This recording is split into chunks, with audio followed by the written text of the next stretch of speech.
It is really a workshop on sustainable development and renewable energy.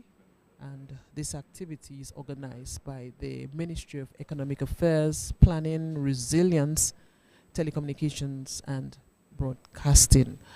Dominica is really pursuing the National Low Carbon Transport Program. So, this workshop here at the Prevo Cinema is really the first of four workshops this week. So there are various workshops at different locations. And what these workshops are doing is that they are seeking to receive input from national stakeholders in terms of the way forward for this undertaking in Dominica. We know that Dominica is vulnerable to climate change and is also heavily dependent on imported fossil fuels. Now, the government is on a goal to reduce absolute greenhouse gas emissions by close to about 50%, about 47.7% by 2030. And that really is compared to the level we would have had over 5 years ago. So, say about 2016, 2017. So what government has done really is approve the establishment of a national financing vehicle, which is termed as the NFV. And this mechanism will really provide financial and technical support to renewable energy, to energy efficiency as well, to blue economy, and to low carbon projects. So that's what we are here for this morning.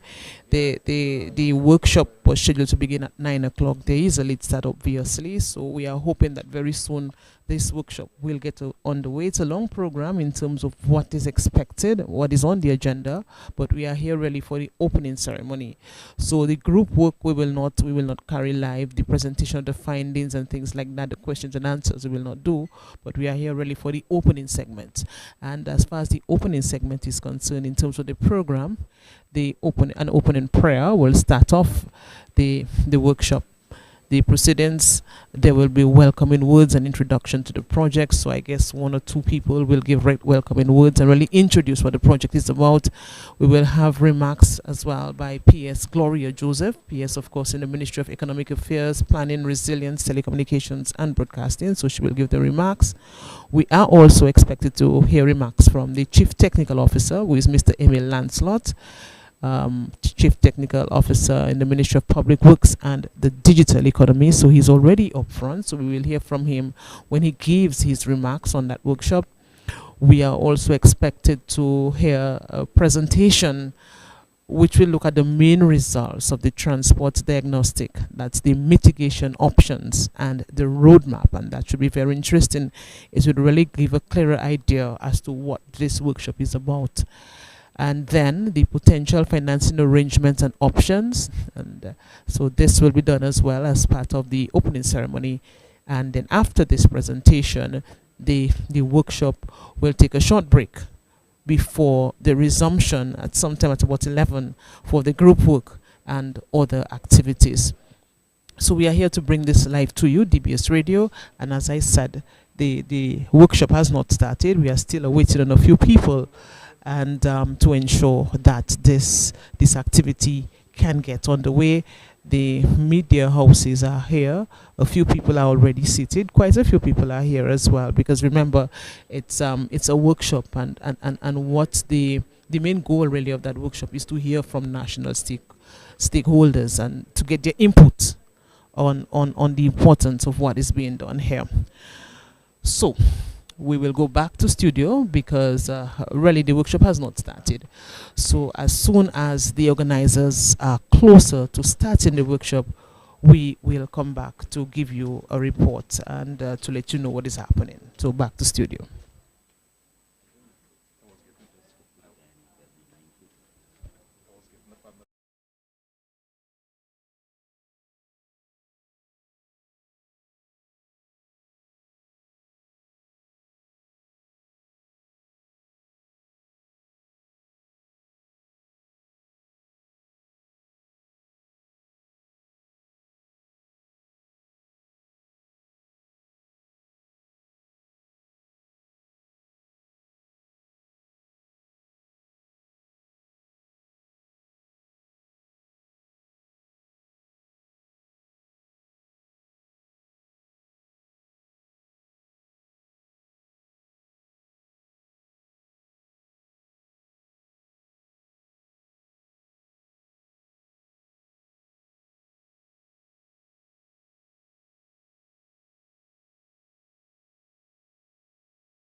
Okay, so we are back on, and as I said, we are here at the Prevost City Mall for this very important workshop, and we are hearing that the workshop will actually begin at 9:30. So we will continue to give you an idea as to how significant this is for Dominica, especially when you consider Dominica being a small island developing state, and what significance it holds as far as energy efficiency is concerned.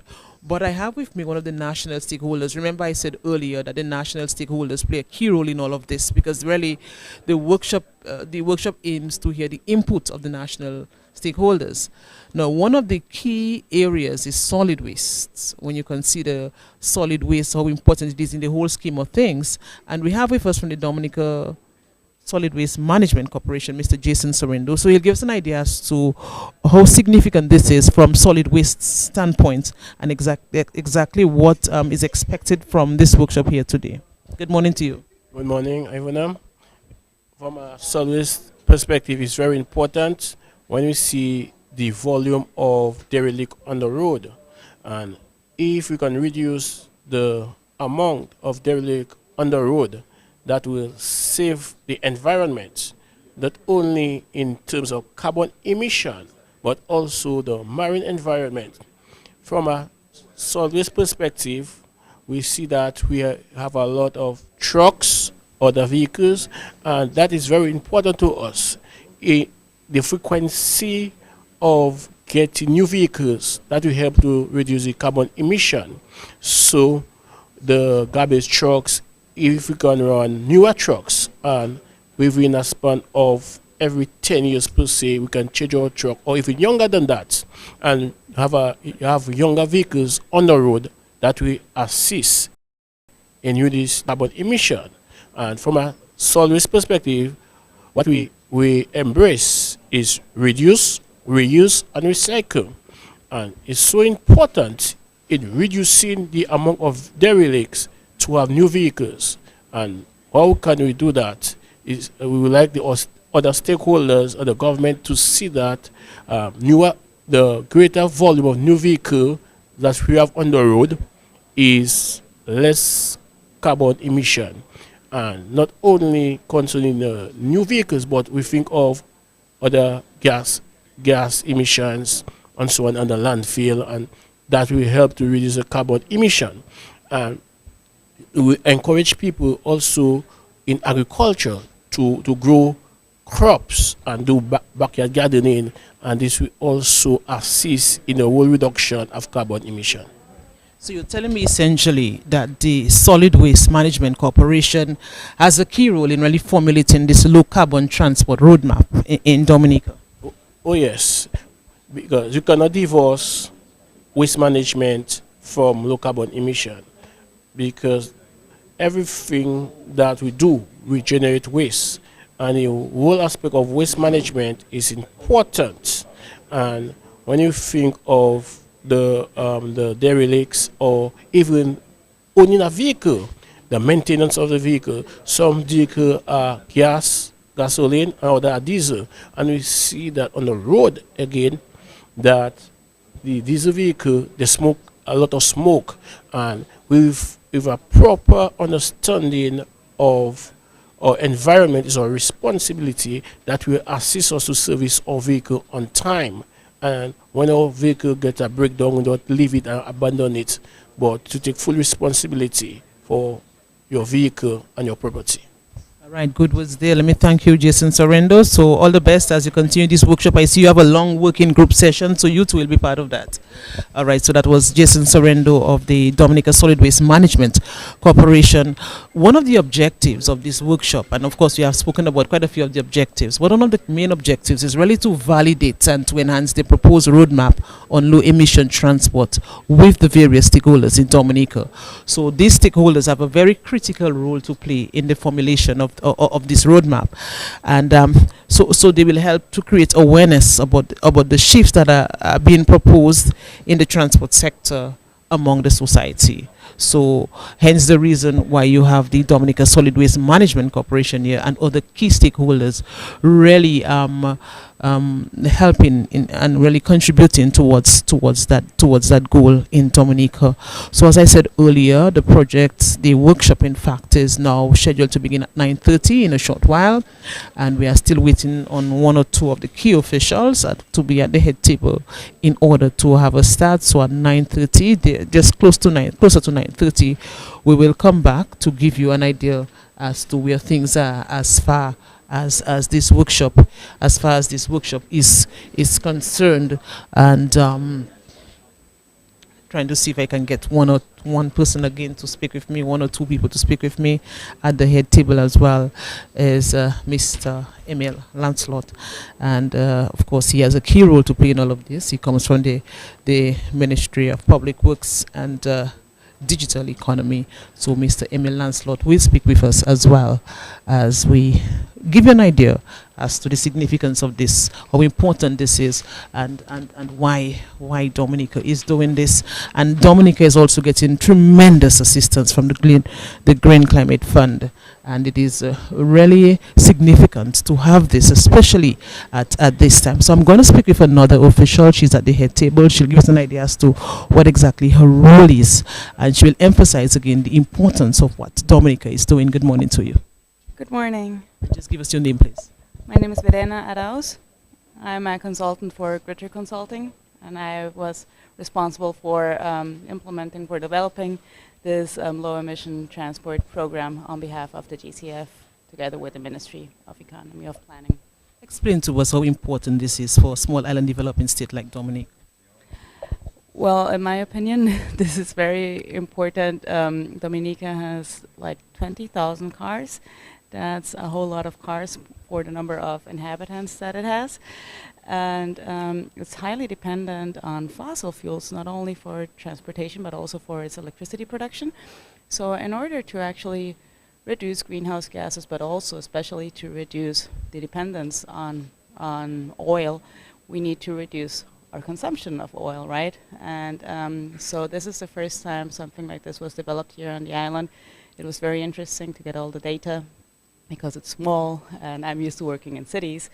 And all the ideas are based around switching the vehicles towards electric vehicles, but also there are some activities based around pedestrianization, making roads more walkable, and also improving the quality of the public transportation system. So in the end, it's going to be not only beneficial for the climate in terms of greenhouse gas emissions and pollutants, but also for the quality of living and also for your wallet, because you will hopefully be spending less to move around the island. I realized that there are several workshops. So apart from today's workshop, there are 3 others for this week. So you're trying to get the input, seeking to get the input rather from national stakeholders. So you have a cross section of stakeholders involved in that venture. Exactly, yes, we're doing 3 more workshops, one in Portsmouth, one in Layu, and the other one is in Grand Bay. And the idea is to validate the proposal, because it's a roadmap, it's a proposed roadmap, and we want to get as many inputs from the stakeholders as we can in order to make sure that what we're proposing actually goes with the Dominicans and with the Dominican mentality. What is the overall sense you get, though, in terms of how much Dominicans know about this? I know there are certain subjects that are not really widely discussed like this. But what is the sense you're getting in terms of how knowledgeable we are on this? Well, that's actually a good question. I've been working in transport for over 10 years, and I think sometimes I say, like, transport is like soccer or like cricket, you know.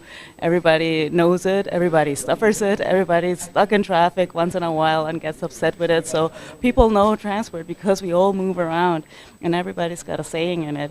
So in the end, and everybody's got to pay their gasoline bill, right? So we do know, but what we don't know is what options there actually are. And some of the options that are actually easy to implement. For example, the transport application, which is a public transport application to have better information of where to take the bus, etc. That's actually pretty innovative. So we have to do some capacity building there too. And also obviously regarding the technology of the electric vehicles, there has to be some capacity building. So the whole program has a whole part of capacity building as well. I realize that the Green Climate Fund and there are other agencies that are really helping in this regard. So what I'm seeing is that this mechanism will really provide financial and technical supports to renewable energy in Dominica. Yes, it will. It will provide both of it. The whole program will be will have a part of technical assistance, obviously, and then there's a part of grants, meaning especially for the public charging network, that will be grant, and we're also looking into solar photovoltaics for the charging station, because the idea obviously is that the cars will be charged with fully renewable energy. And the other part is basically blended finance. So if people want to acquire an electric vehicle, they would get much more favorable financial conditions through the aid of the GCF. All right, so Dominica is on the right trajectory. Yes, they are. Let me thank you for speaking with us. So I look forward to your presentation as well, because you two play a very critical role in all of this. Thank you. Thank you very much. Right, so there we had it. We spoke to two of the key persons involved in all of this as Dominica holds this workshop, a workshop organized by the Ministry with responsibility for economic affairs, for planning, resilience, telecommunications, and broadcasting. This workshop at the Prevo Cinema Hall. Now tomorrow, the workshop will continue, as I mentioned earlier. And as I say that, I think we are just being told that the program is about to start. So tomorrow, the workshop will go to the Portsmouth Credit Union building on Wednesday. That's Wednesday tomorrow. On Thursday, it will move to Layo Resource Center. And then on Friday, the Granby Pierre Charles Secondary School. So we stand now. We are being told to stand by the chairman of the proceedings as we get to the start. Lord in heaven, hallowed be thy name. Thy kingdom come. Thy will be done on earth as it is in heaven. Give us this day our daily bread, and forgive us our trespasses, and forgive us those who trespass against us, and deliver us. Thine is the power and the glory forever and ever. Amen. So we just had the Thanks, opening please be prayer. seated. What do I ask? Sorry.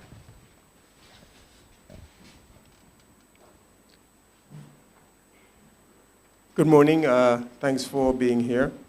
Let me welcome you to the first of a series of validation exercises on a roadmap for low-carbon transport. Let me indicate that the Cabinet of the Government of Dominica approved of a feasibility for this low-carbon transport.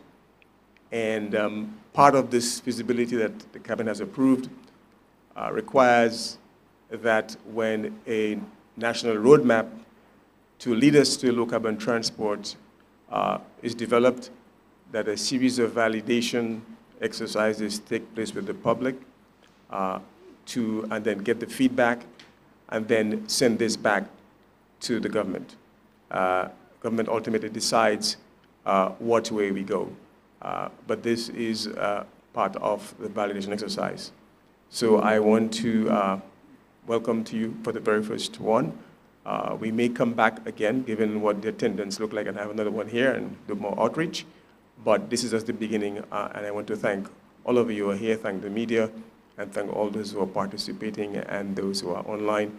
We want you to continue with us in this exercise because this is a very timely a moment for considering low-carbon transport.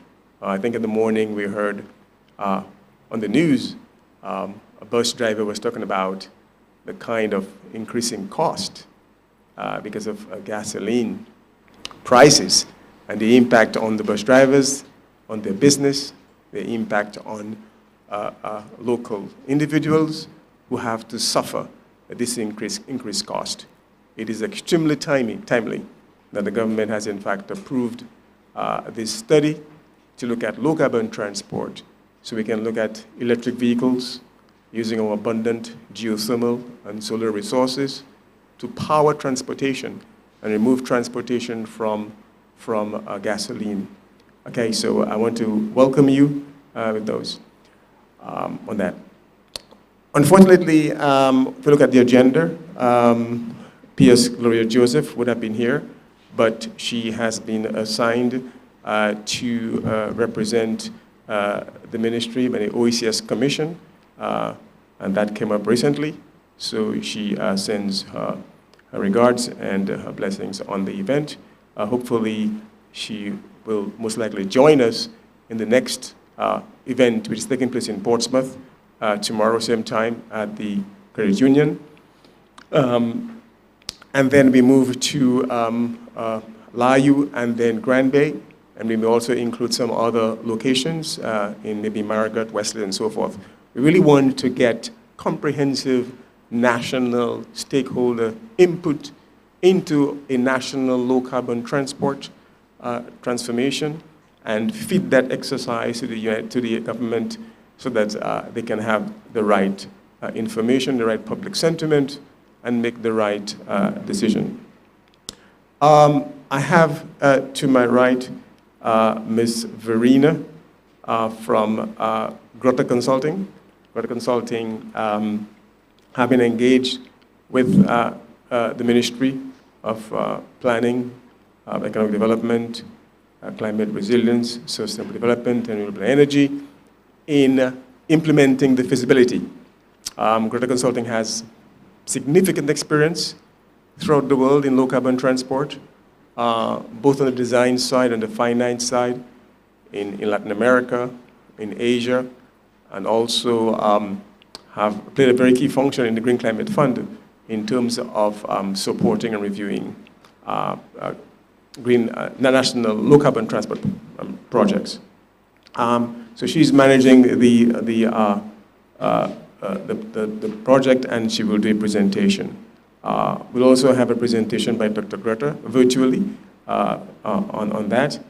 And we have Mr. Emil Lancelot, the Chief Technical Officer in the Ministry of Public Works and Digital Economy, also to give remarks. So I just want to say this is the broad context of why we are here. The consultant started for some time now. When did we start exactly, Verena? Almost a year ago, when we did, if Mr. Winston here, we did quite a bit of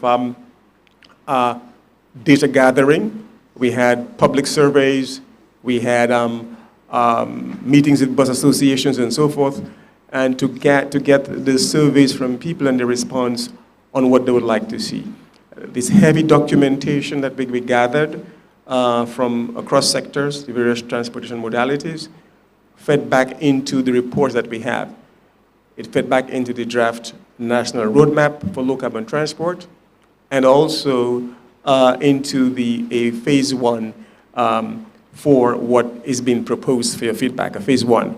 So we do a phase one rollout of low-carbon transport, get some experience, information, set up the infrastructure, then we go to real massive, and it's from 2023 to 25, and that will be presented by both Dr. Grota and Verena. And then we look at 2025 to 2030, I think, and from 2030 onward. So it's something as transformative as this requires learning, requires thought, and in a phased manner that you, as you implement, you learn, and so forth. So with this, I will call on Mr. Emil Lancelot to give some remarks.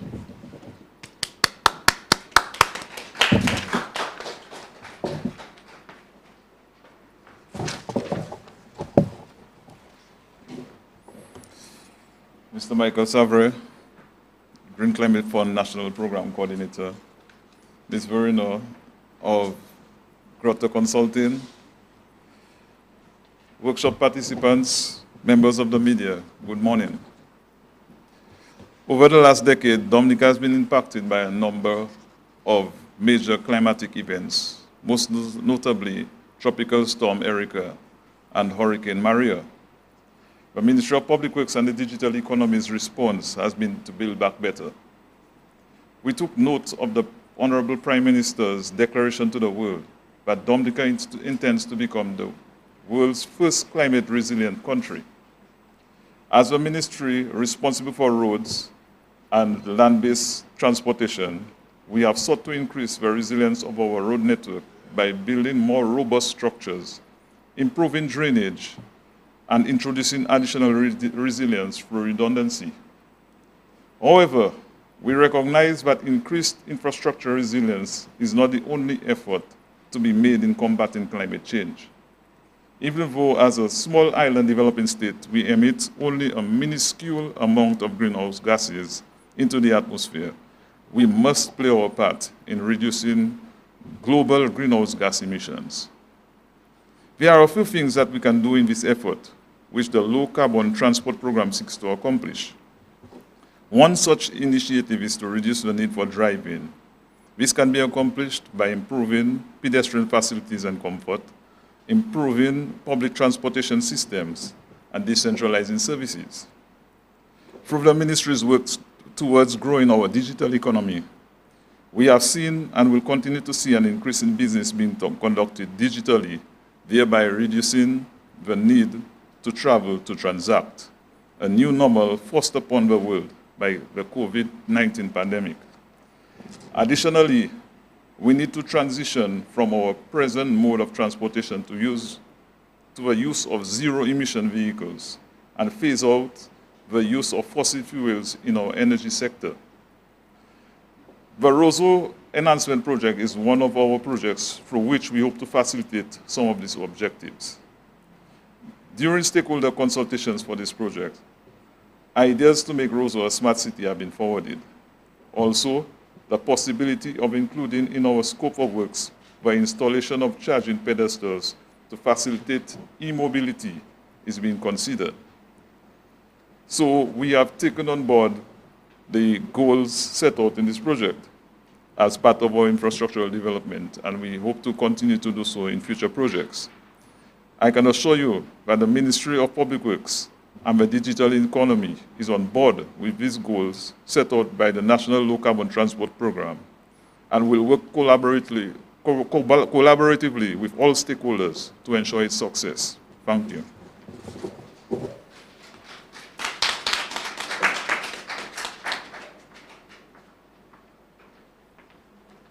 Thank you very much. A very critical and important partner in this exercise. And now, moving swiftly, we call on Verena to make a presentation on some of the findings of the field building.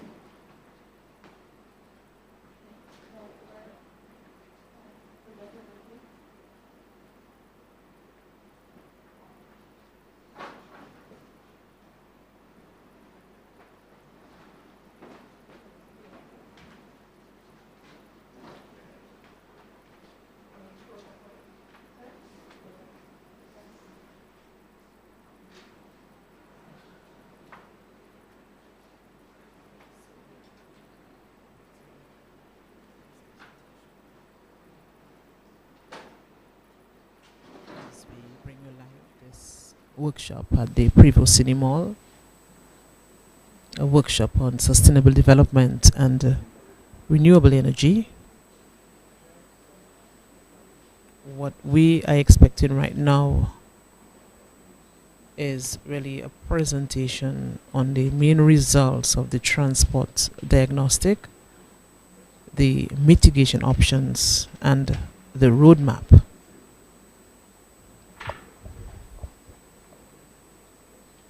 Quite a few people here, not many though. I guess they were expecting a lot more, or it could be that more persons will come for the group work sessions.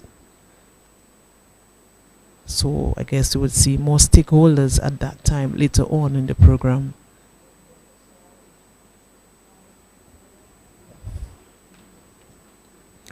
Dominica, of course, is on a goal to phase out the use of fossil fuel in its energy sector, and as a result, the ministry, which has responsibility for this, the Ministry of Economic Affairs, Planning, Resilience, Telecommunications and Broadcasting. So this ministry, with all the key stakeholders, with funding agencies have organized a series of workshops, and these workshops, of course, starting off today at the Prevo Cine Mall, and will move on to other locations, to other communities.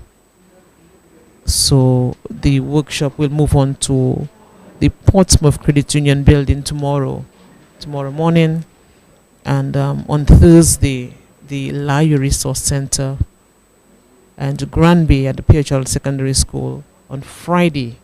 And as we heard from the moderator, Mr. Michael Savre, who is also the National Project Coordinator, is saying that other workshops will be organized as well, because really the goal is to hear from many people, get the input of many stakeholders at these very important workshops. Okay, good morning, everybody. I'll just wait until Darisha has the presentation downloaded, but I can get started anyway.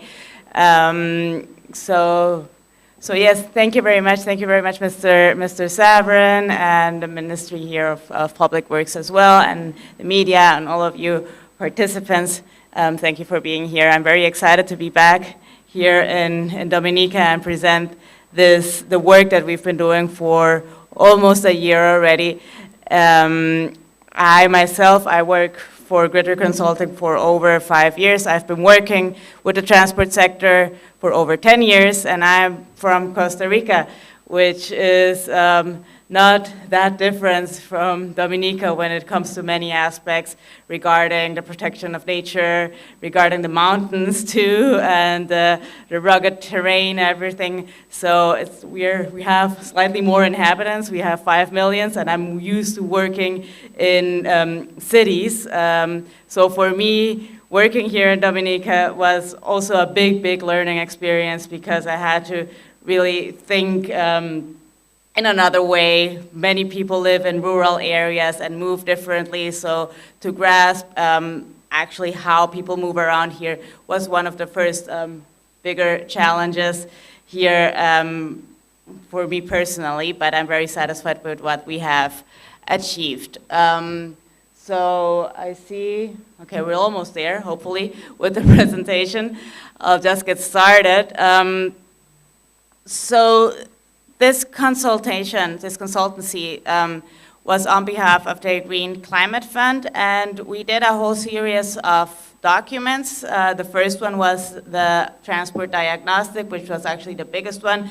Then we made some other documents, like the mitigation options document. We also did a gender report, which was mainly based on the existing literature. We didn't gather any new data on that. And based on that, we elaborated the low emission transport roadmap. And based on that, we did some other reports regarding financing and pre-feasibilities for some of the options. Right now, we're at a stage where we are going to ask for a simplified approval process, probably from the Green Climate Fund, in order to implement this first phase of the low emission carbon program, okay? So I don't know if that's the next slide, but we'll see about that. So I'm just gonna start with how we did with the transport diagnostic. This is, I think I have like 50 minutes of presentation, so it's a bit long presentation. I hope I don't get too technical. If I say something that you don't understand, just ask. And I'm gonna try not to stay too long on the transport diagnostic, because it's a lot of figure, and then actually go to the interesting part, which is where we're going to and what we're actually planning on doing in the short term and the medium term and the long term. So just as Mr. Savrin said, the transport diagnostic was, first of all, a lot of data gathering, right? But before we started gathering the data, I had to do a big analysis of the existing literature. There's quite a few literature here. I had to do a lot of reading, so by the time we got to the first national consultation, which was in October, which was an online event, I had already read the communication to the UNFCCC, I had read the climate resilience strategy, I had read the Dominica climate goals, and then I also read some impacts on health and climate change, and what I did read too, which I think every consultant should read regardless of what he's working at, it was actually the post-disaster needs assessment after Hurricane Maria. That gave me a picture of what a small island like this has to deal with in terms of infrastructure after such a big hurricane hits. So that was really, really helpful, as Mr. Eugene pointed out. We want to build back better, and so it's important to analyze the whole infrastructure part as well.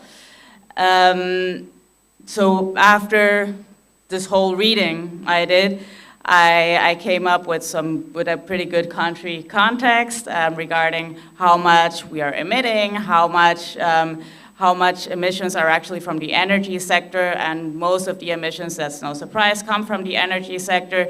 You use gasoline and diesel not only for your transport sector, but also a lot for the electricity sector, having a great potential of renewables. So that is something, if you want to achieve your climate goals and if you want to become more resilient, it is a key to start doing that in the energy sector as well as the transport sector, not only for the climate, but also for your wallet.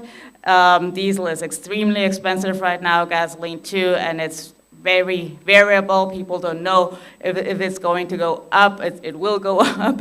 And with the geothermal resources that you have a steady source of energy and a way of actually reducing your your bill, and by that also the greenhouse gases and local pollutants. Okay, how's the presentation coming up?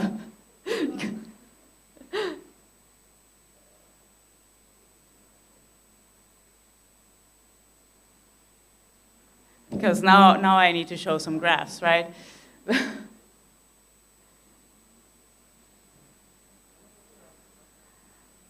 I have it on my laptop too. If you have a stick, you can.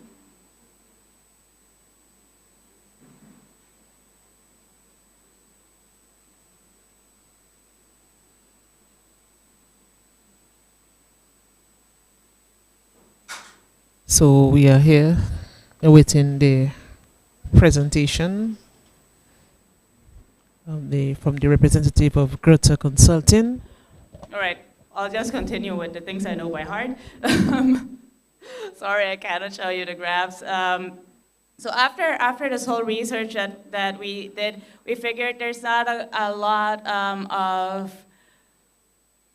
Okay, no. First, then afterwards, we looked into the climate goals and policies. We see that Dominica has ambitious policies in reducing its greenhouse gases. I think the number was they want to reduce 17% of the transport-related emissions by 2030.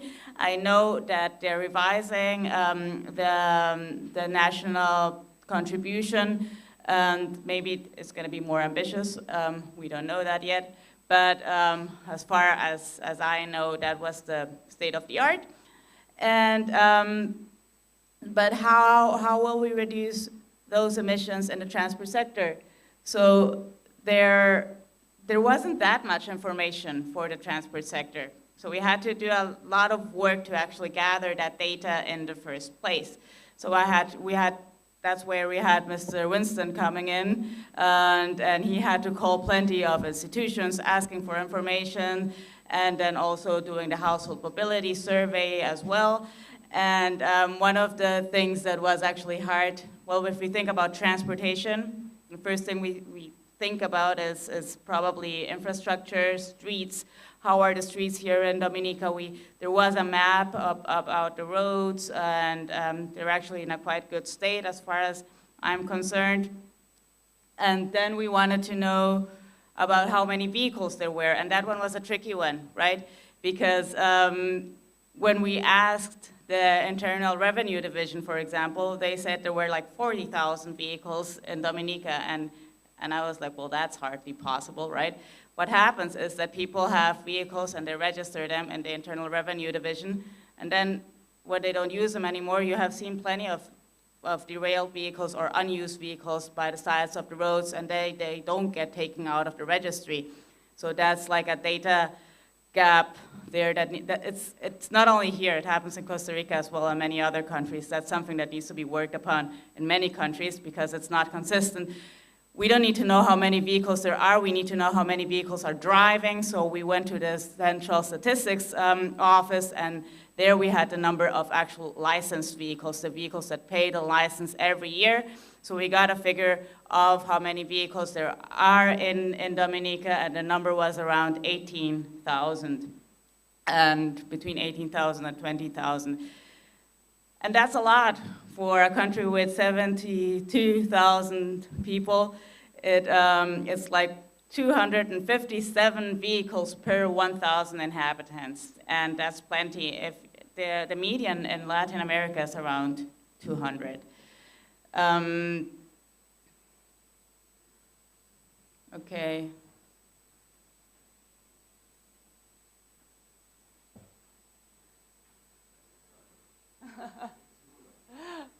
No, but like I'm running out of I only know so much.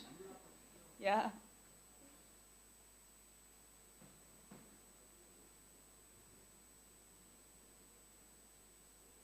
And if you're just tuning in, we are the Previous Mall bringing you a stakeholders consultation organized by the Ministry of Economic Affairs, Planning, Resilience, Telecommunications and Broadcasting. It is really on low emission transport program for Dominica. And there's a few technical hitches there, the presentation of the representative from Grota Consulting. Of course, she is waiting on the PowerPoint presentation to go through smoothly, but we have to have a pause somewhat, and arrangements are being made to give a presentation through another format.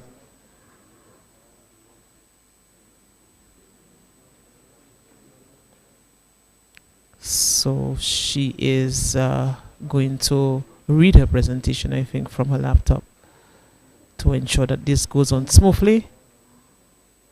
After her presentation, we are also expected to get the potential financing arrangements and the options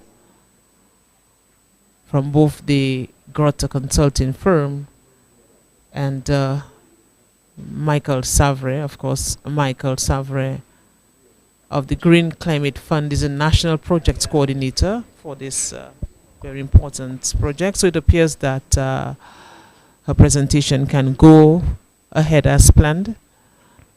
There's a few hitches there with the teleprompter, but it appears that things are okay now. So she will continue her presentation. There's the presentation was easier than we thought. So you can, I think you can skip the first slides. Let's see. Yes, those were the documents we elaborated. Next. This was the whole procedure. Like I said, we first did the data gathering, then we did the whole analysis. I came to Dominica in February. I met with some of the stakeholders to actually see if we were heading into the right direction, if there was a strategy that I had maybe missed out on. And then we made a calculation of the transport-related emissions. Next. That one you can go click and click. That's the whole literature I consulted. And I just wanted to show this because sometimes people think like there's a lot of reports going on or a lot of stakeholder consultations going on, but these reports are actually very important for when we're building upon something that's already been done, right? So it's very important to state that the literature actually gets really helpful at some point. there's this one plan, the ROSO development plan I consulted, and then I heard about a ROSO enhancement plan too. I didn't get a hold of it, but I hope it stays in the same line, basically with the whole regards of widening the sidewalks and underground and power lines, etc. So, and then we also researched some other things, and those were the main findings. You can skip over that. Next. And that's our stakeholder map. So I am sure there are many other stakeholders here. It's a tiny island, so many people get a saying in this, but I was very happy to actually see that we're aligned with the Ministry of Public Works. I have worked in many other countries, and what sometimes happens is that the Ministry of Environment, for example, has some ambitions, right, in the transport sector, and the Ministry of Public Works and Transport says, like, well, you can say whatever you want, but we're the ones who are in charge here, right? So sometimes it's not a given thing that the policies are aligned. So I'm happy to see that here we are aligned in that part, because both of the ministry, the one of the Ministry of Economy and Planning and also the Ministry of Public Works, are very key. And then we have a whole deal of other stakeholders that need to be taken into consideration. I'm sure we can add plenty of more, but that's the one that I have by now. Next. And when this is the transport infrastructure, the reason we looked into that, and that's why I wanted to show it, is that actually the distances from the island are quite small, even though you have a lot of hills, but the distances are from one city to the other are around 50 kilometers the most, so you can get around the island easily, for example, with an electric vehicle with one charge of battery. Next. And that's the one thing I was telling you about the vehicle stock. Next. Okay, and then we went looking into the public transportation. This was something that hadn't been done so far, not into detail. We had to do some interviews to the different bus drivers and ask them how many passengers do you have per day, how much do you drive per day, how much do you have to wait per day for your bus to actually get full, what are the tariffs, and we got a pretty good picture of how public transportation works. It has some advantages, but it also is a little bit inefficient, and if you want to get quickly from one place to the other, so there's a lot of room for improvement there. Next. We looked into the bus routes too, and I think that's important because one of the first questions or one of the first concerns we get in countries like Dominica that are very hilly, right, with steep slopes, are like, well, I don't know if my bus is going to get up there all the way to Trafalgar Falls, because have you seen the slopes? It's really steep.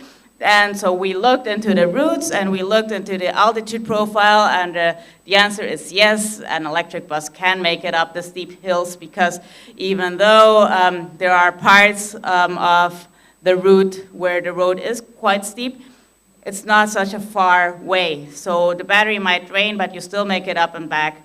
And yes, so that's not an issue. We checked on that. Next.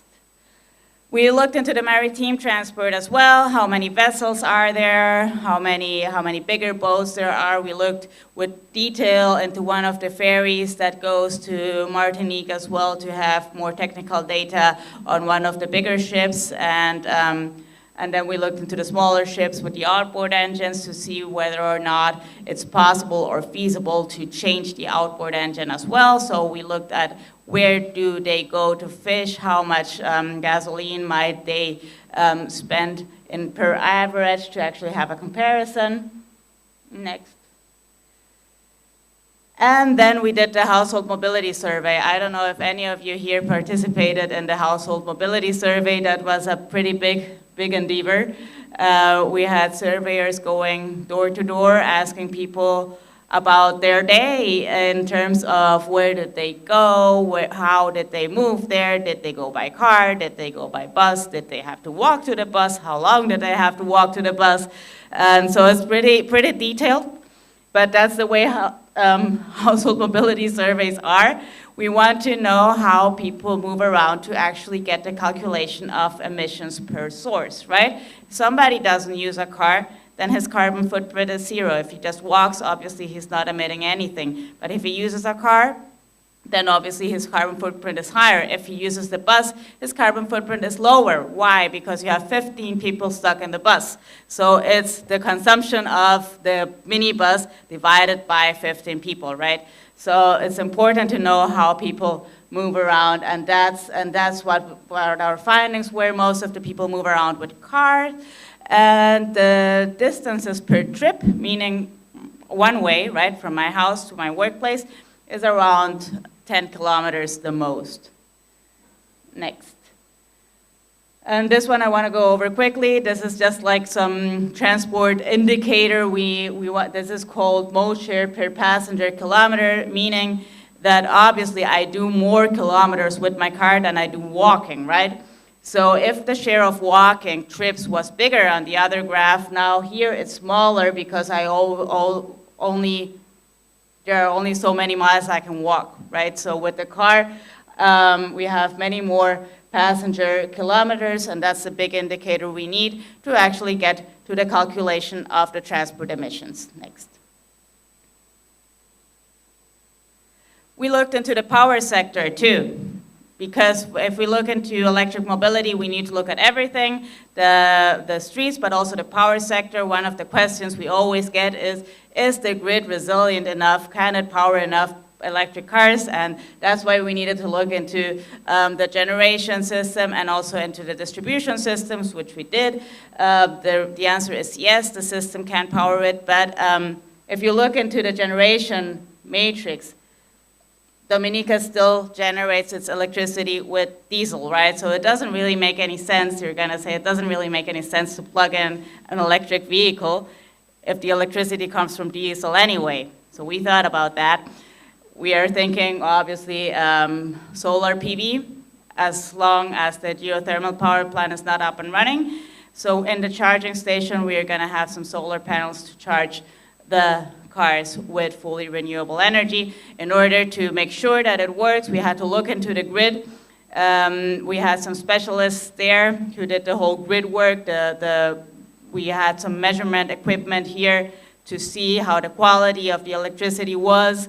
And we had also plenty of meetings with Dominica, with our specialists, to make sure that the charging stations that we are proposing are not going to present an extra challenge for your electricity provider. Next. So this is the result. This is the final result of the transport diagnostic, our emissions per source. We can see here that the most polluting or emitting sector are light commercial vehicles, which are small trucks, but then followed by cars and buses as well.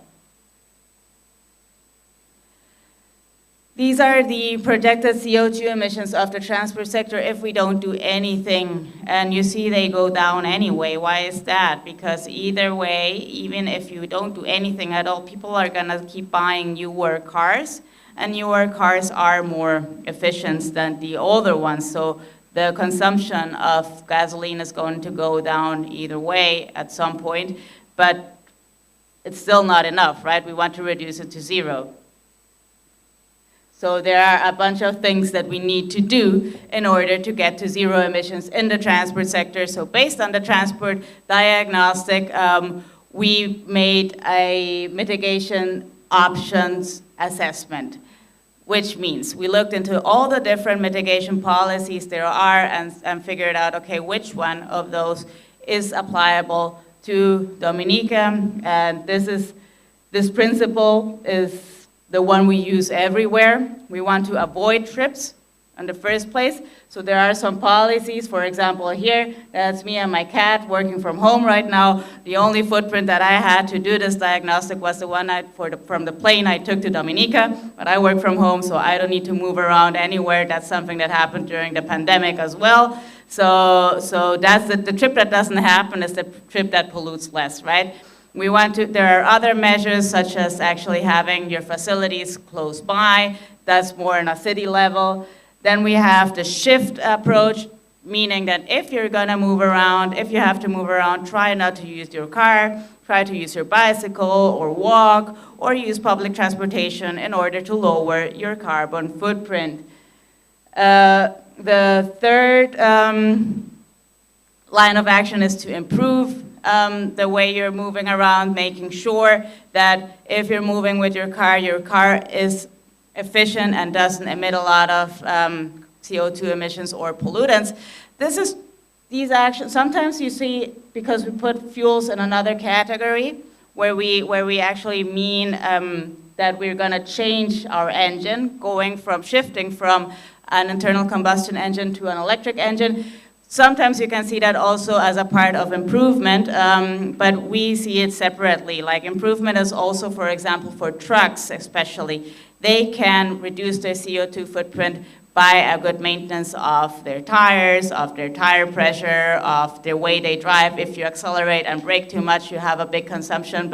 So there are like eco-drive courses there where you can reduce your diesel consumption by even 30% or so. So that's the improvement. And fuels is actually the shift towards newer fuels, battery electric, hydrogen, sulfurs, and synthetic fuels as well.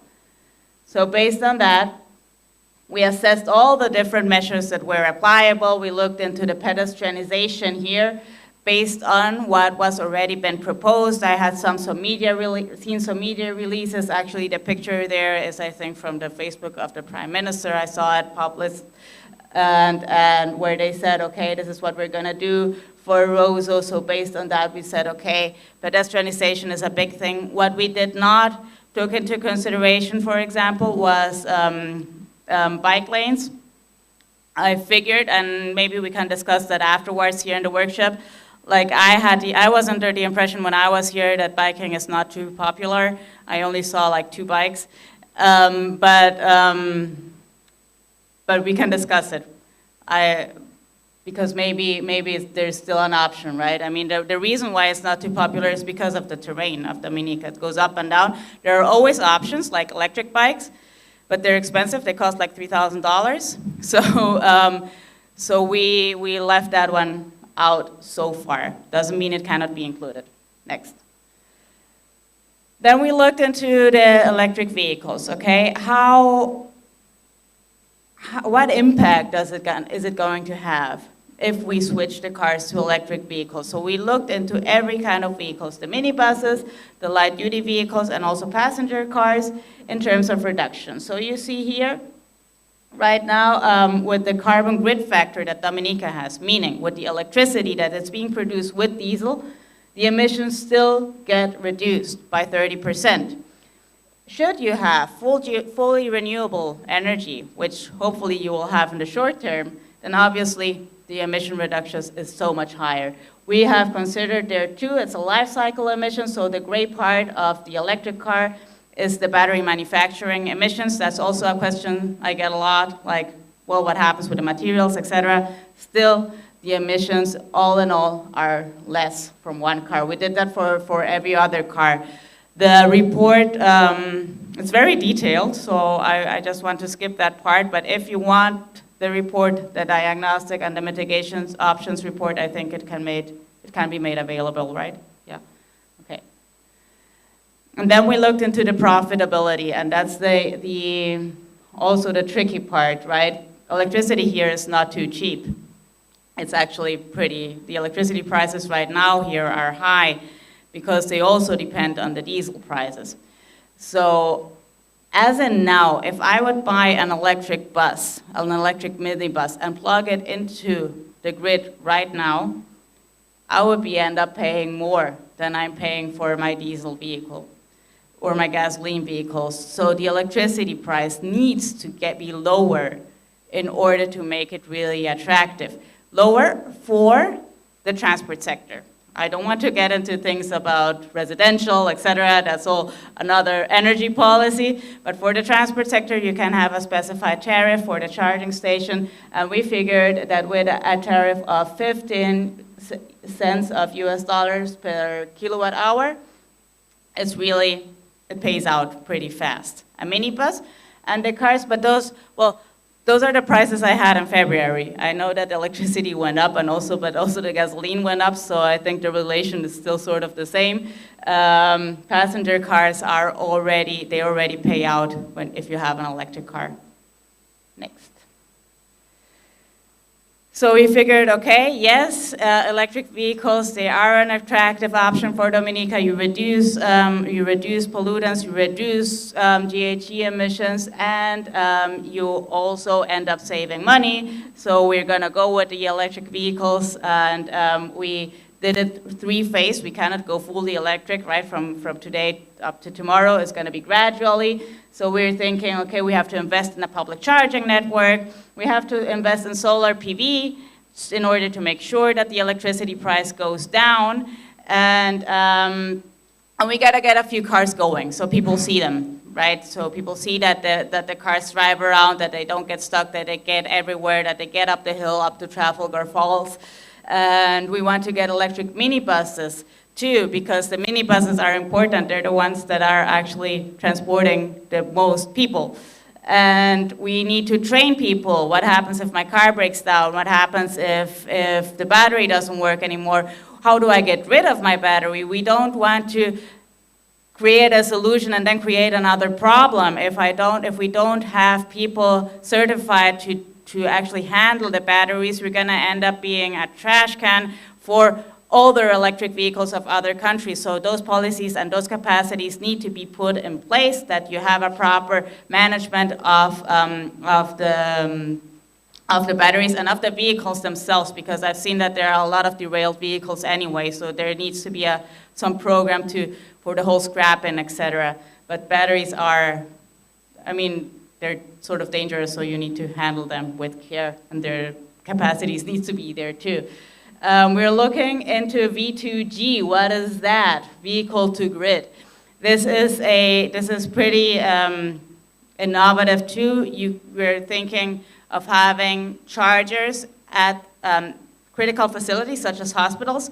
So if there is a power outage due to a hurricane or whatever, some of the bigger vehicles such as coasters can come in and plug in there and supply the hospital with electricity in case that there isn't any. So that's a resilient measure right there too. We are looking into the business model, we're looking into monitoring how good the vehicles are doing, and then obviously the outreach, which is what we're doing right now. That's phase one in summary. We defined where we're going to have the charging stations. Those are the charging stations we propose around the island. We are thinking solar panels on the Windsor Stadium and others on the airport and the port, where you can charge your vehicle with fully renewable energy. That's the whole detail. We have a whole report on charging station as well. Should you have any more questions on that, we can dig into that deeper, but we're just going to continue.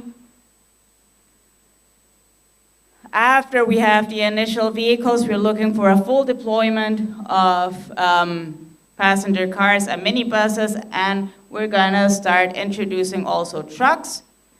Trucks are not available right now. Well, they are, but they're very expensive, so hopefully in a couple of years they will be more accessible and we can get them here. By then, hopefully the geothermal plant will be working as well, so we can plug in the vehicles to the grid and have a lower energy price too.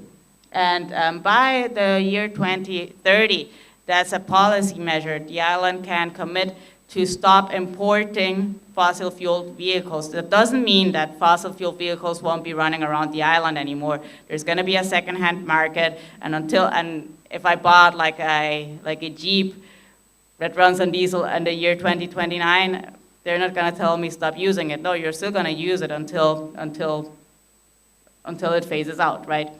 But the import of fossil fuel vehicles should be banned from the year 2030. Other countries are already doing that as well. Next. And then we looked into the electric boats. Boats aren't as mature. The technology isn't as mature as the cars. So here we're looking into pilots These are outboard engines, also with the solar. Well, the ones in the pictures have a solar rooftop there, so the battery charges while the boat is out in the open sea. We're thinking about co-financing 10 electric boats that can be used in the water. We also, the idea is to actually get people involved there, and then in the next phase having more boats there as well.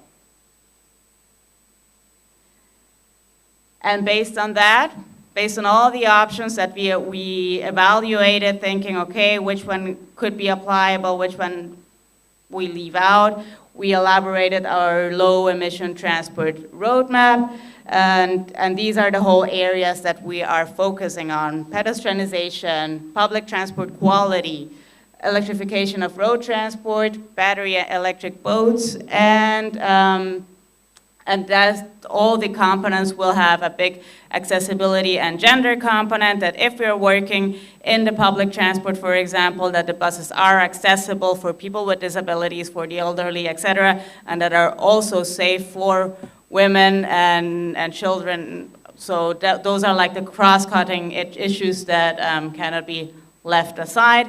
And obviously it will be accompanied with a stakeholder engagement too.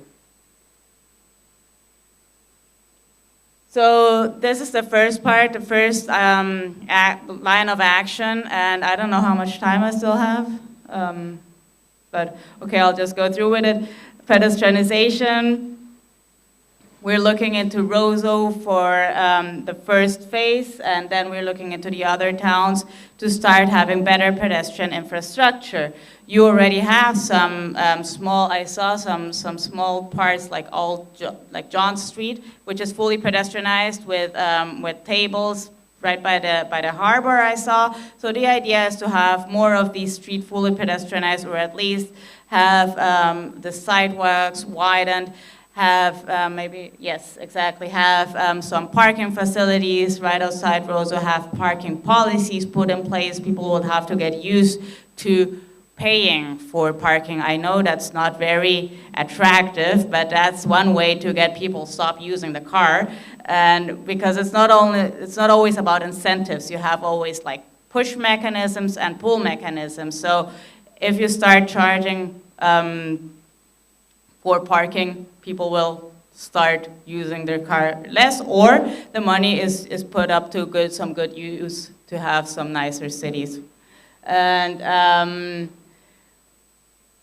by the year 2030, we're thinking that the central district of Roseau, the business district, might be fully pedestrianized. It's a small town, people can walk. Obviously, there will be cars that will be able to go inside the city center, like for emergencies or people with disabilities, etc.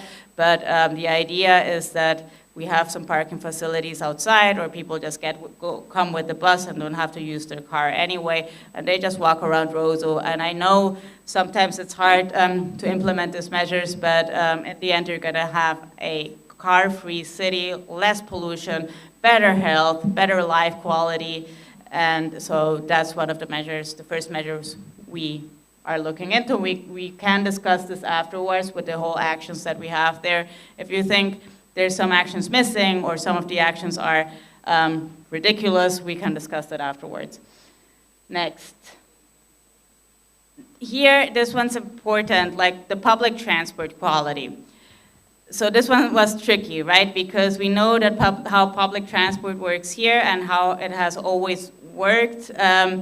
There's only so much you can do. Like all the people, most of the people come to Roseau, and but in many cases, it takes them a long time to actually get out of the town they want to get out of. If like what I saw from the surveys was that if somebody took the bus from Portsmouth to Roseau, it took them like 20 minutes to only get out of Portsmouth and then all the way to Roseau. So it has advantages because some people like to run an errand while they're on the bus, but other people just want to get to work quickly.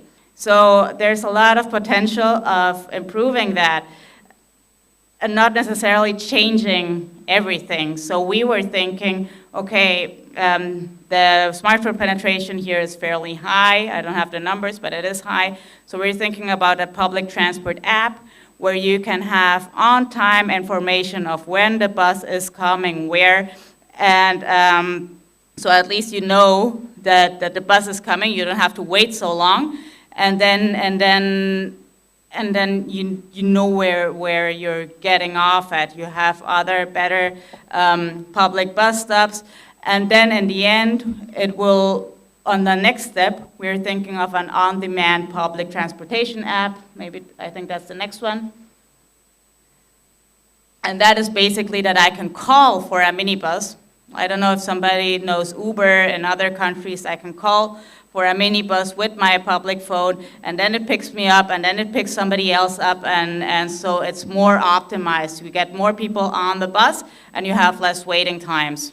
And you have more security because you know who the one is, the one, well, what the driver's name is, what the bus is like, etc. You have grievance mechanism. If you have a complaint, you know where to complain to, and so that public transportation app, we think it's a good measure to improve the quality of the public transport.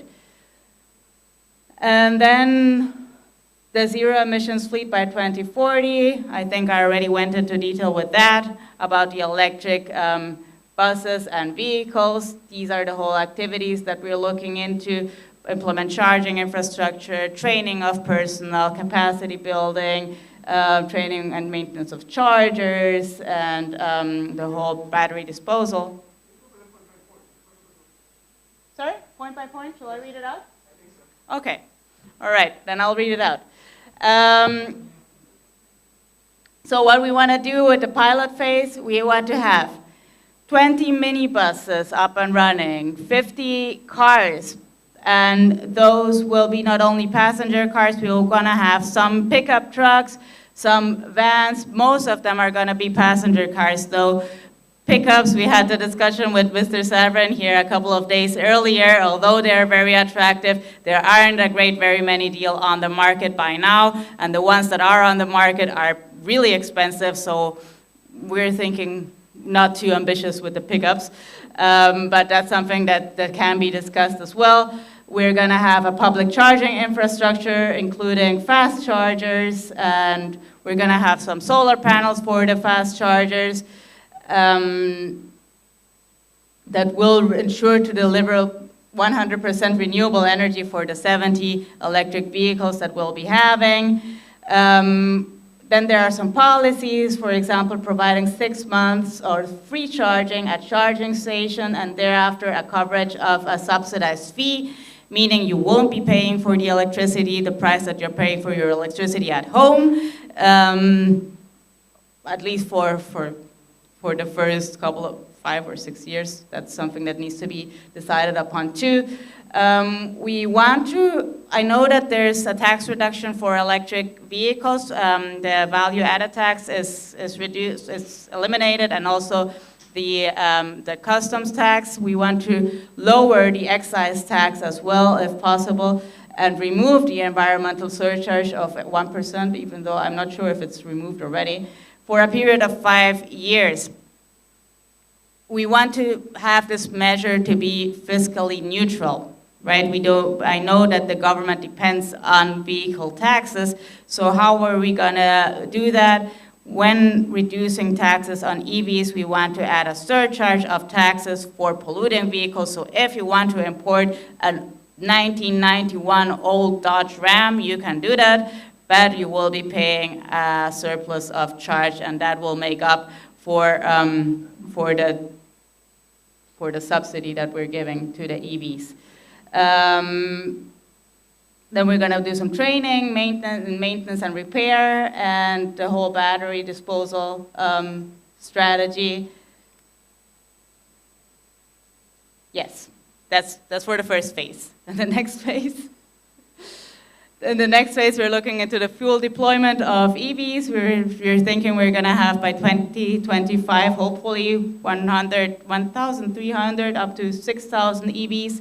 With those policies, I think that can be made. How we're going to do that, I think that part will also be targeted afterwards, what in the presentation by Jörg, which is going to talk a little bit about the financing options. But the idea is to have concessional finance for the vehicles, so people will be able to get them at a very low financial cost.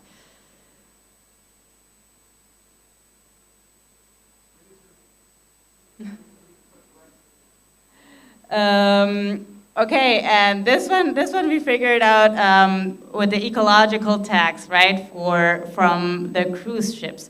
So we see, when I was here in February, there was a cruise ship here every day, and but they don't stay overnight. They just get out. They do maybe a tour. Maybe they'll have a cafe.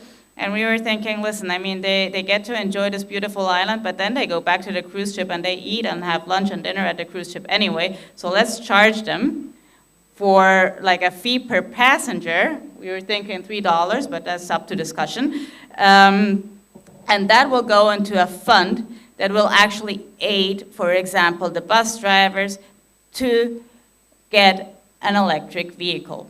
Okay, so they would get like if they want to get an electric minibus, then they could get a subsidy that comes from this charge of the cruise ship passengers, and it would have a reduced price too of the bus. So I think that's a pretty good measure, right? Then what else? Okay, then we would expand the charging infrastructure too, and more EVs would be purchased, and we would be introducing some heavy-duty and light-duty electric vehicles as well. And by 2030, we have the ban of the importation of fossil fuels.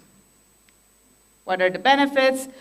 Obviously, a reduction of GHG emissions, reduction of local pollutants, reduction of noise. That one's important too.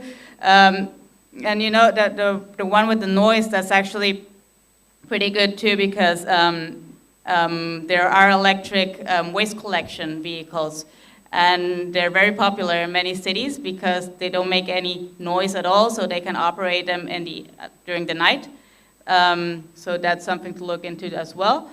We have savings because in the end we're gonna end up paying more for the total cost of ownership of the EVs, and we have improved climate resilience due to the thing that I explained with the vehicle plugging into a critical facility and power the hospital, for example, and we reduce the dependence on fuel imports.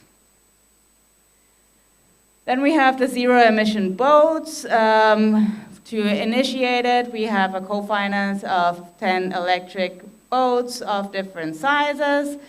Afterwards, we would have a bigger deployment of boats for shore sites, and 2030 onwards, we would be looking into bigger boats as well. Right now, the technology is not very much available for bigger boats. I know I was asked to look into the schooners, for example. We had a more detailed look into the ferries, and we analyzed the option of converting one of the ferries to methanol. But right now, there's uncertainty regarding the methanol prices and the supply of the methanol. So I think that's something that will come up in the medium term or the long term. And it's important to look into boats because you have such beautiful marine life here that needs to be preserved. And it's not only the pollutants from the boats that damage it, but also the noise. Think of all the fishes and lobsters and everything you have here. So going with electric boats is really a good measure to preserve the whole marine treasures that you have around the island. And tourists will be grateful for that too. Okay. Gender and accessibility. As I said before, we had a small gender report which was based on literature, existing literature. We need to collect some data, some real data about gender issues in public transportation. I talked to the Bureau of Gender Affairs. She said that they haven't done a survey of women using public transport, but that there have been reports, for example, of schoolgirls presenting some issues, some safety issues with drivers or with harassment, especially in buses.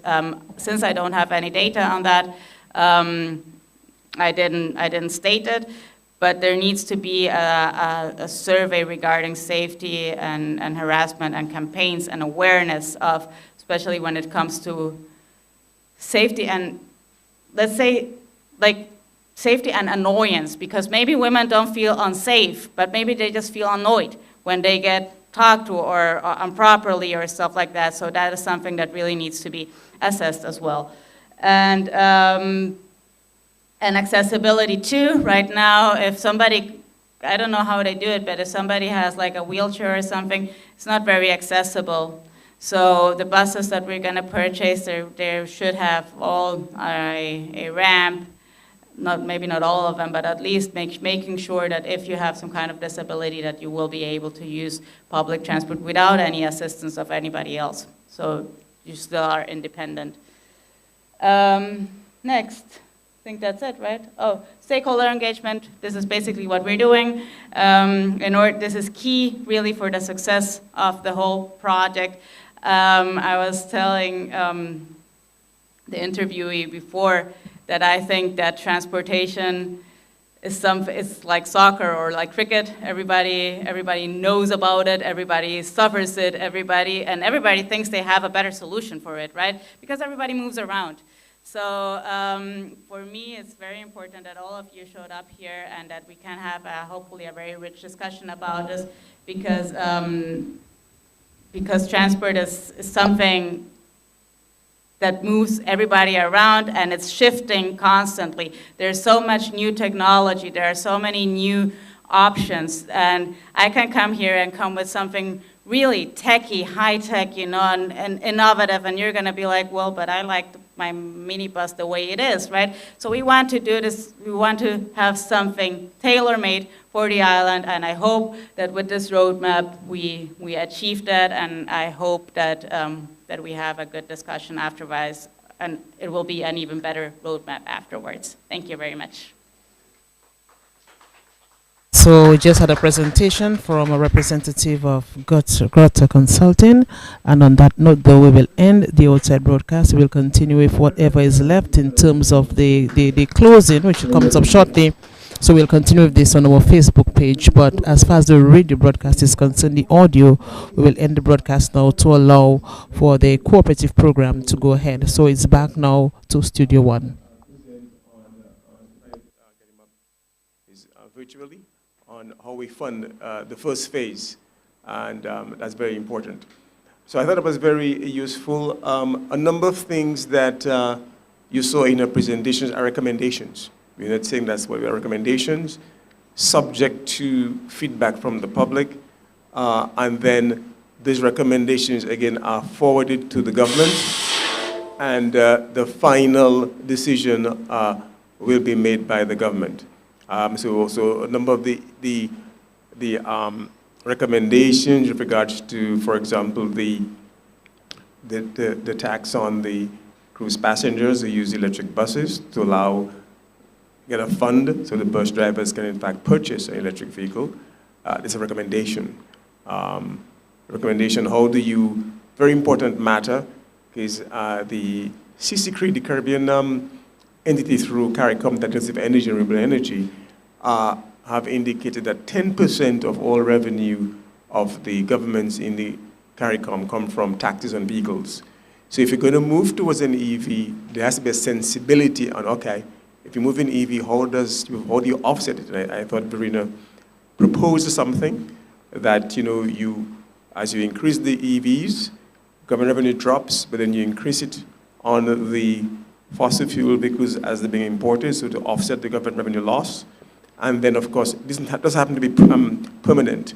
Once a number of vehicles EV pass a threshold, you can then revert back or whatever, revert back to what it was. But at least the policy has to have the sensibility of the importance of government revenue for taxation from the importation. The issue, how are we Greta, is he on? I'm sorry. I'm sorry? But you need to have his presentation on as well, right? So let him just get on, please, and so we can move on.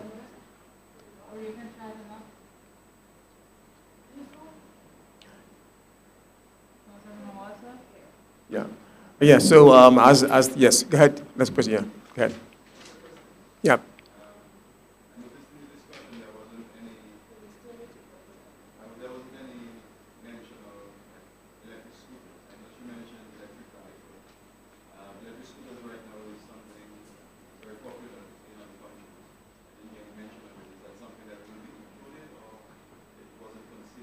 You know what? I didn't. We've done work on electric scooters, and it's actually a good question. The reason we didn't include it is because there aren't many scooters on the island. So because when we have it in other countries, it's countries where there are already a lot of scooters, and so there's a switch. But since there aren't many scooters anyway on the island, then we didn't really consider it. But obviously. Obviously, they can be imported, yeah. Yeah, so there are also lots of, there are motorbikes, Verena, right? There are a number of motorbikes, quite popular.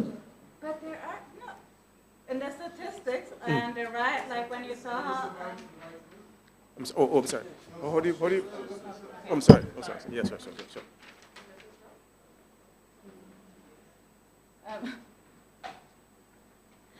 sure. Oops. Okay, so from the survey, we realized that rides on motorbikes and scooters were actually only 2%, like really, really little. So also, I don't know, I don't have the number right now, but there aren't as many motorbikes. You might think there are many, but like from the statistics, from the registration, there aren't really that many. Still, and it's a good question. And it's actually, and it's a good recommendation. In the passenger cars, we can include a category of importing a couple of scooters, because do you have a lot of like food delivery here, for example? Yeah. That is something we did not look into because it's very scattered, and it's hard to get the data about that, because normally it's just like one individual with his motorbike just doing the deliveries. If you have like a company doing that, it's easier to actually look into the data. So that's why we did not include it, because it's the information is way too scattered to actually get it. But we can include an amount of scooters that can be used, for example, for food delivery. The important thing is when we're thinking about the switch to electric vehicles, the more mileage you have per day, the faster it pays out.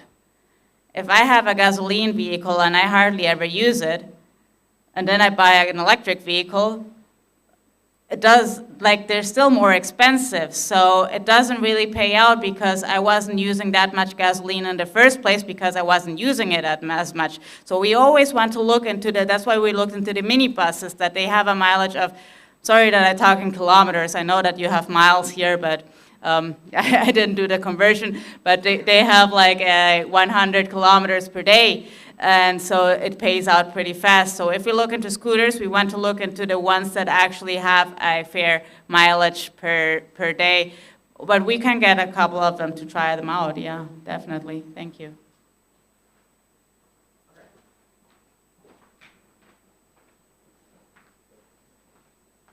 Thank you, Mr. Dr. Grotter is here. We'll just get into the presentation by Dr. Grotter. And I see the PS has just arrived. PS, thank you so much for coming here. We know how busy and it is. You pull here and there, and it makes it very difficult. But thank you for your presence, PS.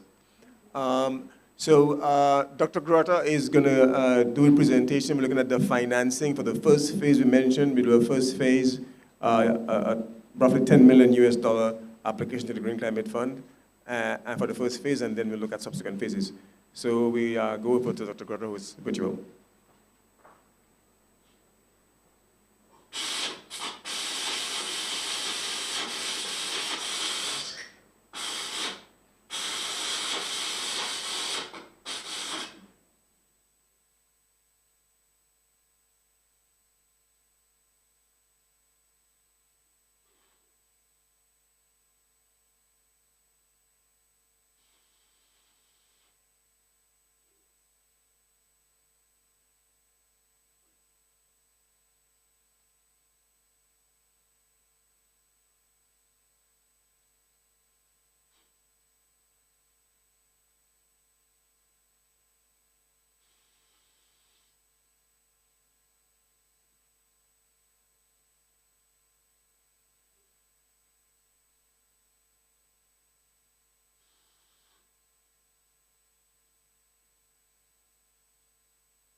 stop and then by renewable. Is that clear? So what we're looking at is the different climate finance options which are available. We have looked basically at 3 different climate finance options: offset certificates, ITMOs, and the Green Climate Fund. There are, of course, many other climate finance options like the Green Environment Facility or climate technology funds or funds from private institutions also. But the 3 basic ones we have been looking at, which can be used to make the projects financially more attractive. Climate finance doesn't mean that this is grant finance. It doesn't mean that you get everything for free. It means that the investments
need to do basically two things. There needs to be an agreement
example, we have a local grid breakdown.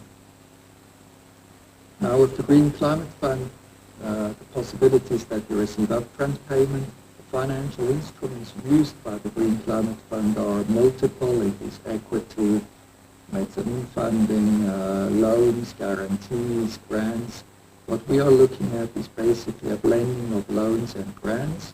Loans are negotiated between the client, in this case the government of Dominica, and the GCF, depending on the type of project.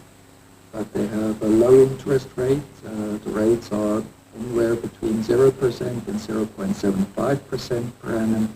They have a long tenure, between 20 and 40 years, and a long grace period between 5 and 10 years. However, these numbers are not fixed anymore. They are variable depending on the type of project. We also have service fees, disbursement fees, which come on top. What does this allow to do? It allows to have low-cost finance. Now, the final client will, of course, not get the interest rate of 0.75%, as we have a financial intermediary, for example, the National Bank, which thereafter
questions, happy to respond then.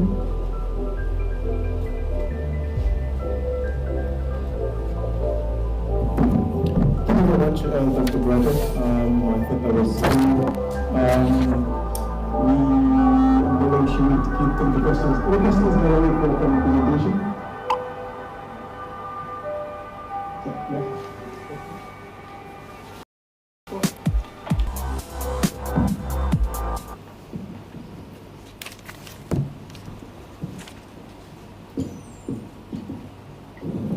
Good day. Just want to inquire, the GCF, is it specifically for individuals or will there be some sort of availability for companies and so on?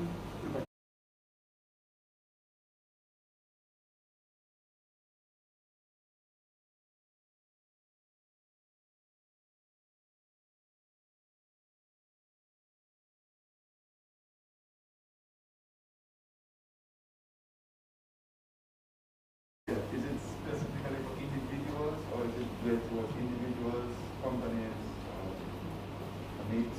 What is the intention of it?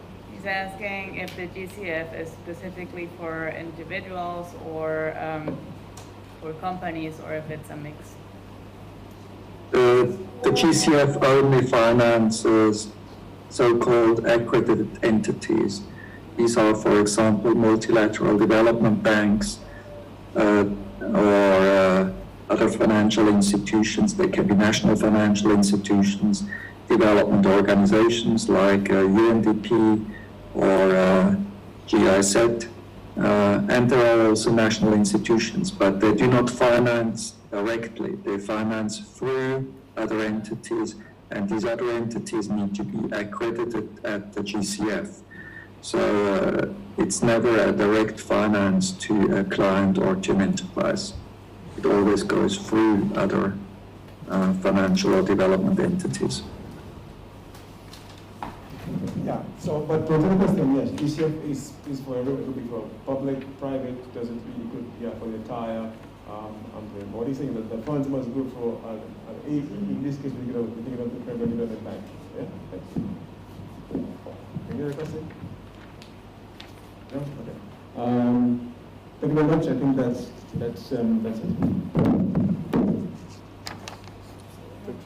He isn't here, right? No. So shall I tell him to log off? You did, yeah. Okay. Yeah. The first person?